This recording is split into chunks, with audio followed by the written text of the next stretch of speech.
Ndugu zangu, leo hii nimefarijika sana kujumuika katika hafla hii muhimu ya utiaji saini wa mkataba huu wa ujenzi wa barabara hizi za kuingia na kutoka katika maeneo ya uwanja ambao utatumika kwenye michezo ya AFCON mwaka 2027.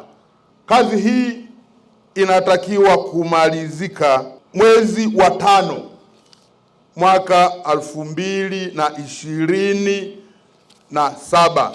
Sasa niwaambie contractors kwa Kisambaa. To the contractors, you have heard what Hon Makonda said. He said he doesn't want to see any request for extension. AFCON will start in June 2027 and your work must end on May 2027 so that we allow everything to go smoothly. I will also be serious on it. I want not to see that there is any extension that will be requested. Nimewaambia ndugu zangu hawa kwamba barabara hizi tulizo saini leo zinatakiwa kukamilika mwezi wa 5 mwaka 2027. Mheshimiwa Waziri mwenzangu, mbunge wenu makini alieleza hapa kwamba yeye binafsi hatakubali kuona kuna extension ya muda imeombwa, kwa sababu wakiomba extension ya muda wataomba muda upi? Kazi inaisha mwezi wa 5, mwezi wa 6 tunaanza mashindano. Ndugu zangu washiriki, ni ukweli ulio dhahiri kwamba barabara zilizo chini ya TARURA zina mchango mkubwa katika ukuaji wa ustawi wa uchumi na zinawagusa wananchi moja kwa moja. Mimi niendelee kuwaomba kuendelea kutoa shukrani kwa Mheshimiwa Rais wetu.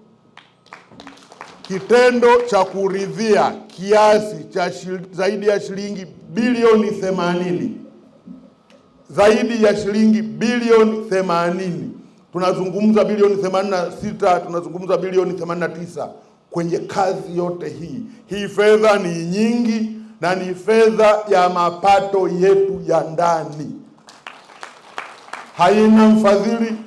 Fedha hii haina mkopo, ni kodi zetu za ndani ambazo Mheshimiwa Rais aliona zije Arusha. Arusha hoye! Mheshimiwa mgeni rasmi, tunayo miradi mingi ambayo iko chini ya wizara yako. Nitakuwa sio mtu mwema nisipokushukuru. Wizara yako imekuwa msaada mkubwa sana kwenye miradi mingi tunayo katika jimbo letu.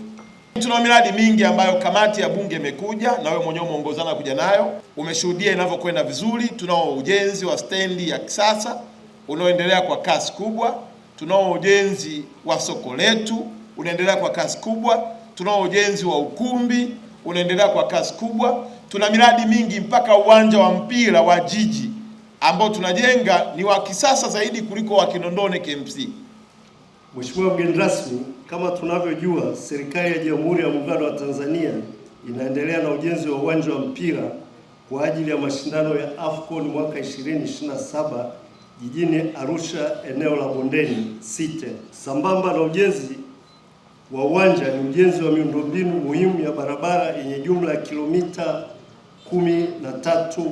13.2 na baadhi ya sehemu zitakuwa na njia 4 na hivyo jumla zitakuwa kilomita 21.4 kwa kiwango cha lami kuelekea kwenye uwanja kutokea barabara kuu za Arusha Babati na Arusha Bypass kuzunguka uwanja.